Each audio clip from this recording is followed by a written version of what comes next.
with our dairy. And I thought a good place to start would be right here. This is where our family originally moved to, and it's across the creek from where the dairy is now. This is Rankin's Creek that we live on, and they moved here in 1903. Before there was a road, they traveled the creek at that time, and the old log house was on this side of the creek then. Now they had this barn built, and I want to tell you a funny story about this barn. They didn't have a dairy when they first moved here. They were mainly orchards and berries and that kind of thing. So this barn was here for their animals that they used to farm the hillsides here, and they had one bottom here across the creek. But the barn, they hired a crew of men in here to build that barn, and of course it's all hewn logs, hand hewn beams inside, and they drilled the holes in the wrong place to put the pins. So the first crew got fired, and another crew had to come in behind them and try to straighten out the mess. I thought that was kind of funny. But anyway, there's posts and beams across in that barn with holes all over them where somebody really messed up.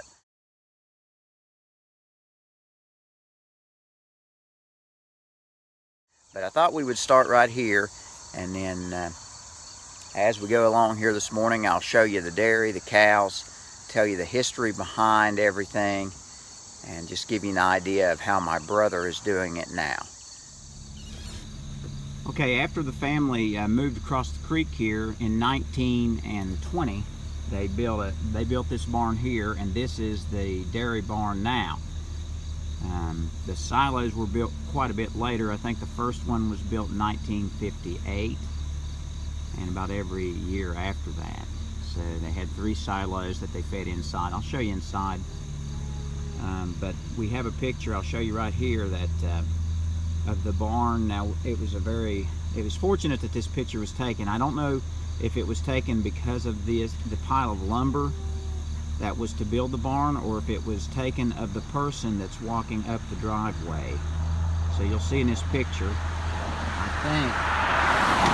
I think the person walking up the driveway, the best we can tell, looks like they may be carrying luggage. So I'm not sure, but it was lucky that picture was taken around 1920.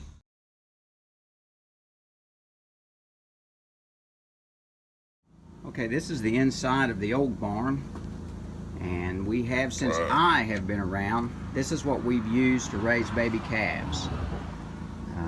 We have 3 pens after they're weaned over there that would hold up to about 10 calves apiece, where they would be transferred from milk over to grain and hay. And here we just have small stalls. This seems to be the best way that we've found to bottle feed and raise a baby calf, as far as trying to get it done, making it as easy as possible.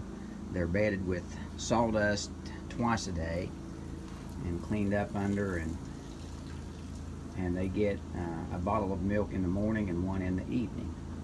So see if we can get it. They're used to being handled by people, and they look forward to that bottle. Originally, this barn was designed as a stanchion barn, and they milked in stanchions. They milked in this barn without electricity for 40 years, or I'm sorry, 20 years. They built the barn in 1920, and electric wasn't brought to Rankin's Creek until about 1940. So 20 years they milked in here by hand. And they had stanchions where the baby calves are now, and they had another row of stanchions the length of the barn, about the middle of this pen here. So they would milk in cans and then carry the cans to a water cooler, and that's how they cooled the milk. The water came from across the road, actually. There was a spring over there that ran the year round, and they piped that cool water over here and had a tank that they would set the cans down in to cool it. cool the milk. So this track is something that's interesting. This track ran the length of the barn through that door, looped around, and came back down the other side about the middle of those pins there. And that was so that they could clean the manure up from behind the cows that was in this trench. This trench ran along behind all the stanchions, and they would, this is a kind of a tub type thing that ran on this track, and they would run this tub on the track around behind the cows, fill it up. When it got full, it was designed so that they could bring it out. You see the track swings around there and dump it in a manure spreader. So that's how they did it for years and years, until 1958, when they built their first milk parlor. On here, and I wanted to tell you a story about something that happened right in this area here, where that feed bunk chute comes down right there. In this area there was an old feed box, and each cow would get a scoop of grain out of that box and some good alfalfa hay, and that was kind of their diet. But my great-grandpa came over here into this area to get feed and died. So the old fella that I knew as a child, Clay Halleck, found him. He came to get his cows feed, and my great-grandpa was there at the feed box dead. So there is a lot of history. My grandpa also had a bad spell in the milk parlor, so there's a lot of history here in this barn. I'm sure that was quite a shock to Clay. Not to mention my grandpa. That happened about right here. I thought I'd give you guys a little view of the hayloft in the old dairy barn. And it was kind of built the hard way. I'll show you here one of the pins that comes through the post that kind of hold it together there. It's right back in behind those strings. My grandpa was 18 years old when they built this barn, and he was in good shape, big and stout. And the guys that built it said they had a job for him, so he spent the summer drilling the holes through the biggest part of these beams. And he said it just like killed him, because a lot of the wood used to build this barn is either oak or beech. If you've ever fooled with beech, you know it is a beast, hard as flint. But back in the day, when everything was done with square bales, this barn was filled to the peak with square bales, and before that it was filled with loose hay, and that's the old hay hook. So there was a driveway right through there, and the hay hook would lower down into the driveway, and there would be a horse tied to a rope, which would, I'll show you, at that time would walk right down that driveway towards the old farmhouse, pull the hay hook up into the barn, and then it would run back on that track and drop the loose hay in the loft. So if you were here now, it'd be hard to believe, because there's so much traffic on this road now. But back when that was being done, they actually had time between cars to take a horse and walk down that driveway and unload the hay. Hard to believe how times have changed. Alright guys, this is the original, the oldest silo that they had. We don't use our silos anymore. We use the trench silos that I showed in our last video. But this was the old feed room silage, where they come out of the silo there, and they transferred it into the cows from there. At one time there was a chute that ran out through here that the cows would come up to and eat after that. So I'll give you a little view of the silo inside. I think the unloader guy's in here. This silo is It's only about 35 feet tall. It's not a big silo, but it is old. And that's the chute that you would have to climb. As the silage, when it was full, you had to go to the top, of course, and each one of these little doors allowed access into the silo all the way up. Now, this was all before my time. I don't remember myself ever filling these silos.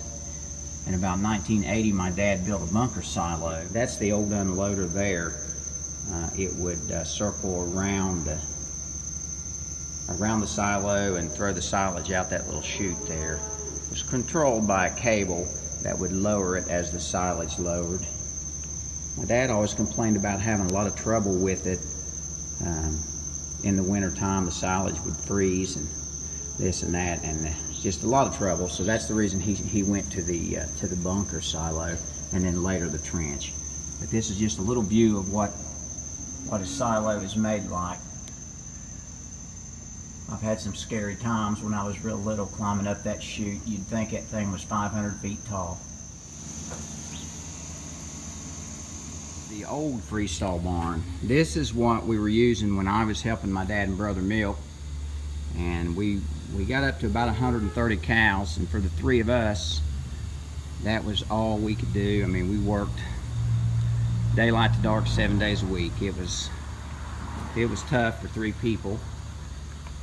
And this freestall barn had 20 stalls per alleyway, had 4 alleyways, and there was another freestall barn over there at that time, and some freestalls over there. I don't know if you can kind of see those. Yeah, we've kind of abandoned that area, but we housed about 130 here. And from the time I was 7 years old, my job when I wasn't in school was to come clean the freestalls. Every morning, my brother and my older brother, would come and clean the freestalls and get fresh cows that had just had baby calves, if there were any at that time, off the hill. And when we poured the concrete in these stalls, I put my initials in it. So I've got my initials in the concrete there in 1977, I believe, is the date. So I've got a lot of memories in this old freestall barn. I've swung around them posts many a time, cleaning the manure out of them. We just got some calves in here now, but my brother had built the new barn and doesn't use the old barn except for some manure storage at times. One of the big problems on the dairy farm is doing something with the manure. We got up to milking about 130 cows back when my dad and I were milking with my brother, and now that was a real problem. We still have enough ground here that we can spread the manure on it and get by, but in the wintertime when the weather's not right, that gets to be a problem pretty quick. But that's what my brother is doing right here. He's using a skid steer and a tire that is made for it, kind of like a squeegee. And every morning he cleans up the manure, gets it all nice and cleaned up for the girls so that they have a clean place to eat here. So he feeds in this here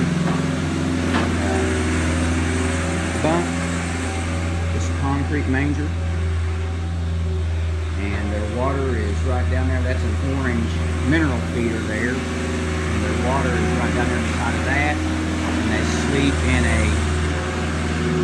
sand bed in freestalls. So they get to eat, sleep, and drink within just a few feet of each other. They've got to make it really.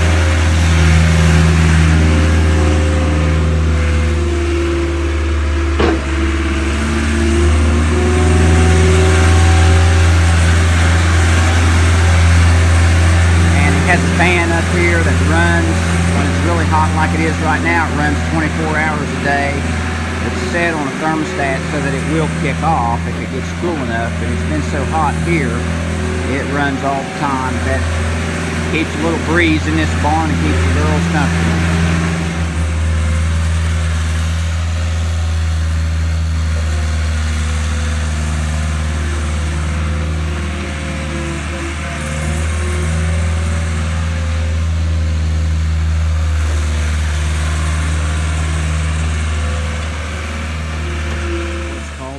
maternity pen. Any cows that are close up and about ready to have babies are put in this pen so that they can be fed a special diet and watched closely. So these three girls right here are getting pretty close. And we have a place that if there's any trouble, we have a head gate and a chute over here so that it's easy to get them in and work on them if there's trouble. So it's as handy as possible. There's some soon-to-be mamas there. Okay, this is the holding area where we keep the cows. We get them in and they stay in here until they go through this door into the milk parlor where they're milked. So this becomes such a routine to these cows that when you get here and you start the process of feeding, they just start heading towards the milk parlor. And they come in here and stand, have a fan on them in the summertime. Sometimes a sprinkler gets really, really hot to keep them as comfortable as we can. Okay, this is my brother, Bill Pratt. How many years you been doing this by yourself, Bill? This is the 12th year. 12th year he's milked. Well, he started. How many did you start milking there by yourself? The most I milked was 118. He milked 118 cows by himself for a while, and has gradually downsized into a little more manageable number. If anybody's tried to milk that many cows by themselves, they would understand why. That's a big job for several people. But he redid the milk parlor here a few years ago. At the time before that, we would milk 6 cows on each side, and he's got it down to, because he's just one person here now. He milks on the one side. It makes it a lot more manageable getting the cows in and getting them out. So he milks 6 cows at a time, and they have automatic takeoffs on them. Now, I'll show you how that works here in just a minute. There's a cow there that's ready to be milked. Usually when they come in the milk parlor like this, that kind of triggers them to let their milk down.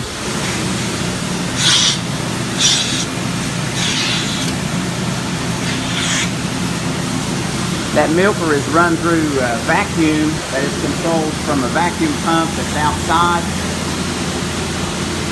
So he puts the milker on like that, and the automatic takeoff senses the milk going through the lines, and once that milk gets so low or stops, then the automatic takeoff will take the milk off, or take the milker off. So that's a job that Bill doesn't have to do.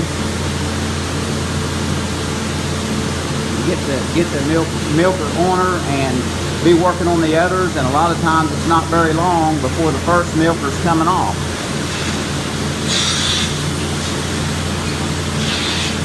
Back when we were milking 12 cows, 6 on a side, if everything went perfectly right, you could almost run a cow a minute through here.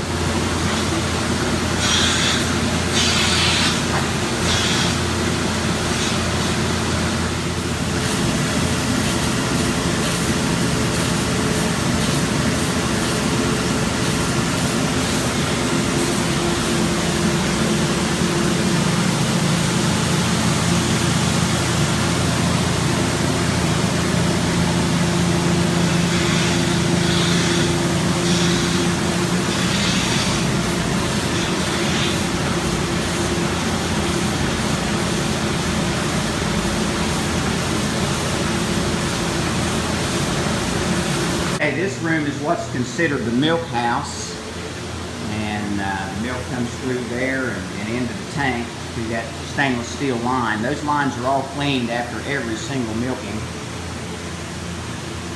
And this is a 2,500 gallon tank. The most milk we ever had back when we were milking so many cows was a little over 17,000 pounds. So that to kind of give you an idea. About 2,000 gallons. Alright, so there she goes into the milk tank. That's just about as fresh as you can get. Straight out of the cow.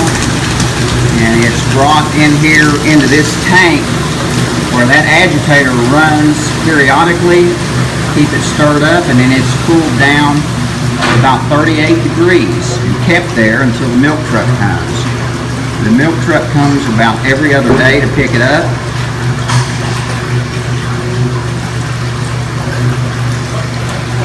So this is a crucial part. If your milk tank's down, you're in trouble. Alright, thank you guys for coming along today on the dairy tour. We're getting ramped up here for fall. Oh, I did want to mention that is a popcorn plant that I had showed in the last video. We had a lot of really good guesses, and I think some of the guesses were actually very closely related in the plant family. But this is actually a popcorn plant. I'll show you the tag here on it. And the scientific name, I'm not even going to attempt to pronounce that. It is a cassia. So I just wanted to answer that. And thank you guys for coming along with me today. A little bit lengthy video, but I wanted to be sure and try to get it all in. We'll catch up with y'all in the next video.